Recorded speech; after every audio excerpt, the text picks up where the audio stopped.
पकड़, गाड़ी पार्क कर दियो। ओ मैडम, ये क्या तरीका है? क्या मैं आपको गाड़ी पार्क करने वाला दिखाई दे रहा हूँ?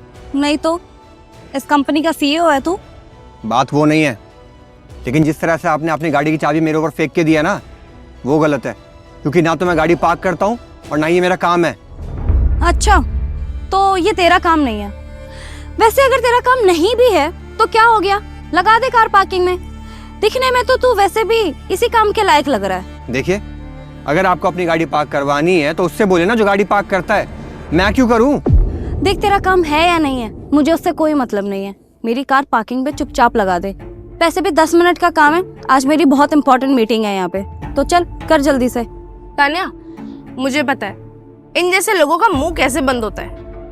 1 मिनट, ये पकड़ 500 रुपए, पैसे उठा और हमारी गाड़ी ढंग से पार्क कर दे, समझा? चल तान्या।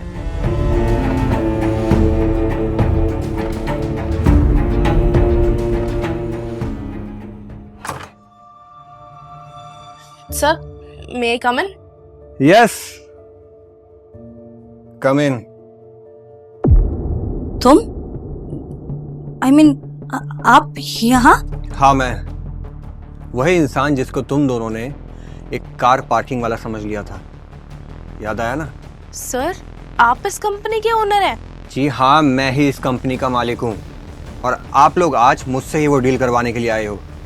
लेकिन किस्मत का खेल तो देखो, अगर आप लोग से मैं अभी यहाँ मिला होता तो शायद मैं आपके साथ डील कर भी लेता, लेकिन अब तो शायद ऊपर वाला ही आपकी डील करवाए। देखिए प्लीज़ आप ये डील कैंसिल मत करिए, वरना मेरी कंपनी का ना बहुत लॉस हो जाएगा। और मैं ना बहुत उम्मीदों के साथ आपके पास आई थी। आप प्लीज़ ऐसा मत करिए। हम सॉरी बोल तो रहे हैं, एक मौका दे दीजिए। हाँ सर, हमें कोई आइडिया नहीं था जिस कंपनी में हम टेंडर की मांग करने वाले हैं आप वही निकलोगे।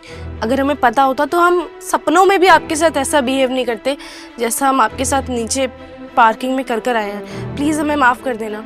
मुझे कुछ नहीं सुनना है, आई बात समझ में? जिस तरह तुम दोनों ने मेरी बेइज्जती मारी थी ना, वो मैं भूला नहीं हूँ। मैं वहाँ बार बार तुमसे कह रहा था कि मैं वहाँ कोई कार पार्किंग वाला नहीं हूँ, कार पार्किंग वाला नहीं हूँ, लेकिन तुम दोनों में से किसी ने मेरी बात नहीं सुनी। देखिए हमसे गलती हो गई। अब हमारा बेइज्जती करने का कोई ऐसा इरादा नहीं था।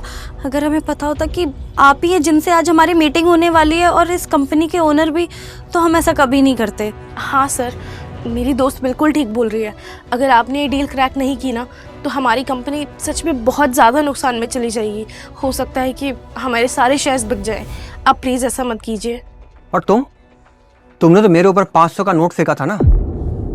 इससे पता चलता है कि तुम्हारी नज़र में पैसों की कीमत ना के बराबर है।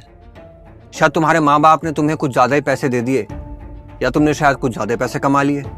अब अगर तुम्हारी नज़रों में पैसों की कोई कीमत है ही नहीं तो फिर यहाँ आने की क्या ज़रूरत है? तुम लोग जाओ और जैसे अपनी ज़िंदगी जी रहे हो वैसे ही जियो।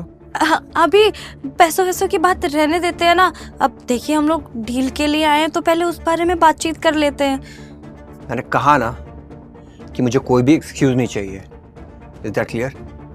क्योंकि तुम लोग शायद यहाँ पे मुझसे बहुत मीठी मीठी बातें करो, लेकिन तुम लोगों की फितरत से मैं अच्छी तरह वाकिफ़ हो चुका हूँ। क्योंकि कहते हैं ना, इंसान भले बदल जाए लेकिन उसकी फितरत कभी नहीं बदलती है। और मुझे तुम जैसे घमंडी लोगों के साथ कोई डील करनी भी नहीं है। आई बात समझ में? इसलिए अभी के अभी तुम दोनों यहाँ से निकलो। सर देखिए, लगता है तुमने मेरी बात ध्यान से सुनी नहीं। मैंने कह दिया ना कि मुझे तुम्हारे साथ कोई डील नहीं करनी है। Now get out.